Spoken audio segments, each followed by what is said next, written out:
thing you're going to do is make a zigzag line. Just make it go back and forth and back and forth and back and forth. It can get smaller. It can get bigger.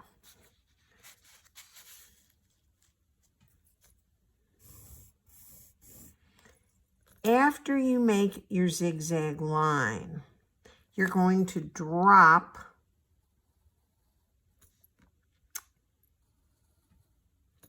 parallel lines. All of these lines that I'm making are lining up in the same direction. And they're all, give or take, the same length. If you have a hard time doing it by eye, use a tool. The next part might feel a little more complicated.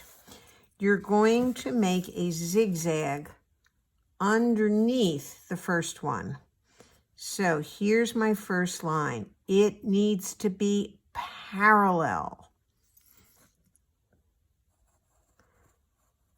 But as soon as it touches the new zigzag, I have to stop it. So here's my next one.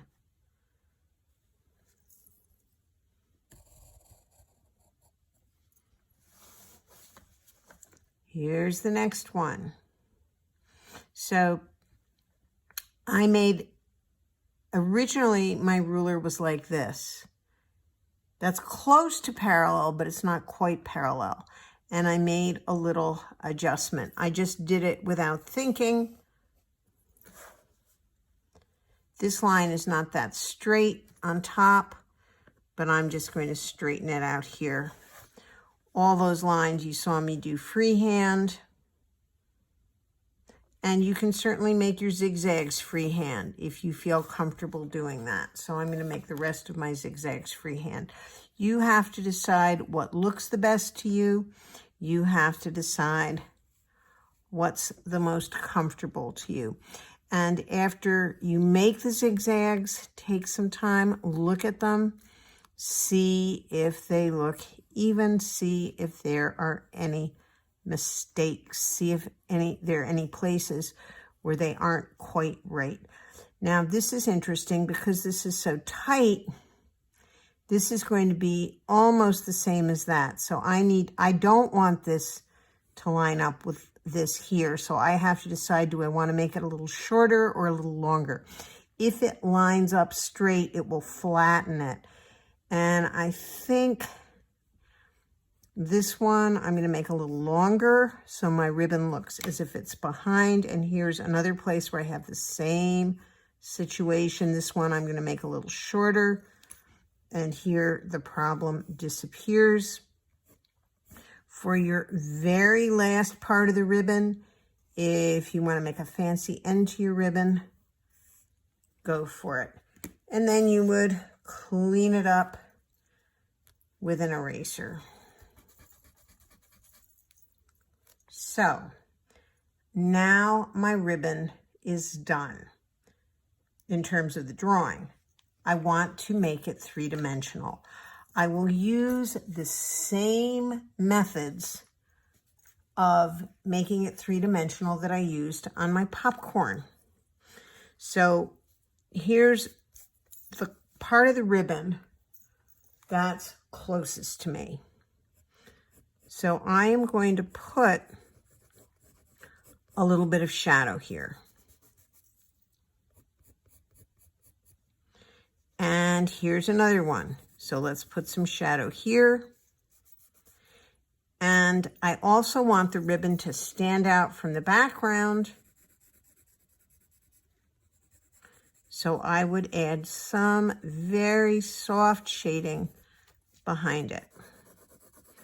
So that's how to make a ribbon in black and white, not even approaching color. I want to show you things that will make your ribbon not look quite the way you want it to look. If after you do your zigzags, you don't make straight lines, your ribbon will look like this, which to my eye does not look as good. The other thing that I have seen people do, which also doesn't look as good to me, but if it looks good to you, feel free to do it, is instead of making parallel lines, they make lines that aren't parallel, lines that curve. And those don't look as good. Although this one at the end looks kind of interesting. But all these, to my eye, look weird. If they look good to your eye, make this design instead. Instead of making a zigzag line, I'm going to make a curvy line. I'm going to loop it around, change it, have fun with it. Now, I need to do the equivalent of those little dropped lines. So it's very important when you do this. I have to make sure I'm on the outside of my ribbon. And a good tool is my old friend, the ruler. So if I make my line here, I can see this is the outside, not there. It is harder to do a ribbon like this than to do the other kind. On the other hand, you don't have to be quite as rigorous with keeping this line all going in the same direction. The lines I'm making here need to be similar so this ribbon all feels like it's of a piece. But you can see these lines are very different from those lines, and I don't think it's going to make a big difference in my final ribbon.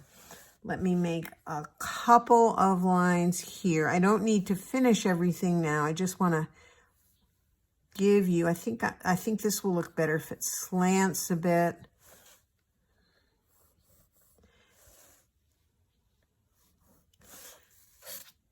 And you also, I can see that because I was using the ruler, some of these lines are going too far up. Those guys were extending too much. So now, this is the part that you really have to see what you're doing. You have to make a line that is equidistant from the top. So you need to look at the angles. So very carefully, I want to do this lightly first, and then I can make it darker. I make a line. So from here to here is the same length as from here to here is from here to here. And this will make my ribbon look as if it's all in a piece, and it will start making it look as if it's three-dimensional in space. So I finished all my lines. I'm going to examine it, critique it a bit, clean it up if necessary, and then I would do the same thing with the shading. Any place that I want my ribbon to be in front or in back, I'm going to establish that using value, using background.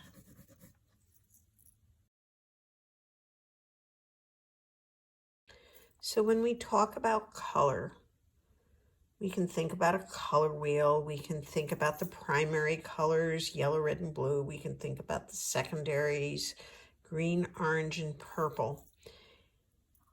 And How do we mix colors? What do they look like when we mix them? I will be making my picture today with a very clear yellow. The yellow cannot have any red or any orange at all in it. A very clear green blue. This blue is a little bit clearer than this one, a little bit purer, but you can't really see what color it makes because it's so dark. And a magenta.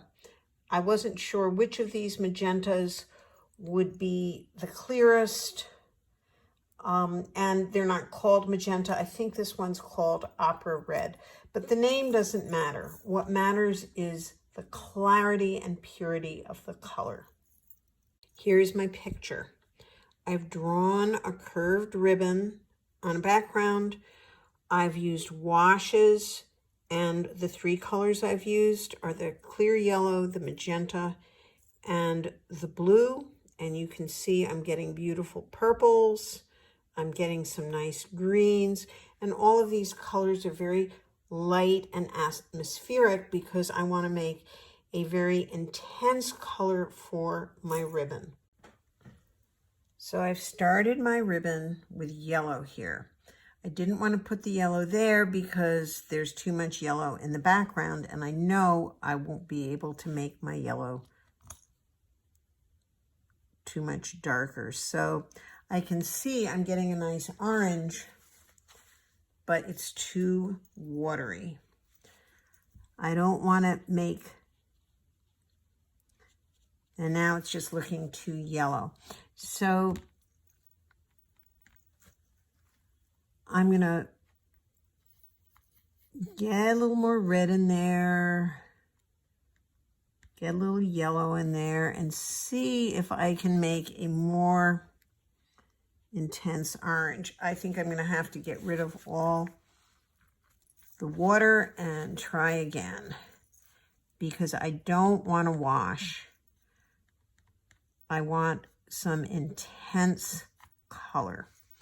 And I don't want it to be too red. I want it to really have a lot of yellow and just a little bit of orange. I'm satisfied with this. I'm not going to worry about the shading. While my color is still wet, I want to soften this edge. That looks pretty good. And I'm going to let this edge dry a tiny bit and work on adding a little bit of blue to the yellow to make a very yellow-green here. So what I'm doing, is I'm slowly adding more and more red to the yellow. And as I'm painting this, I'm being fairly careful.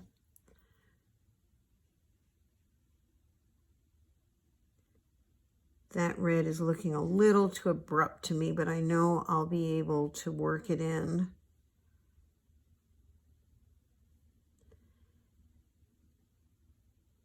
And if I want a smooth edge, there are a couple things I need to do.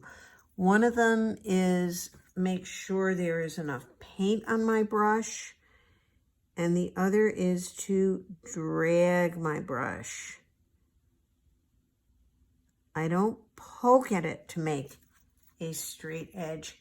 I drag my brush.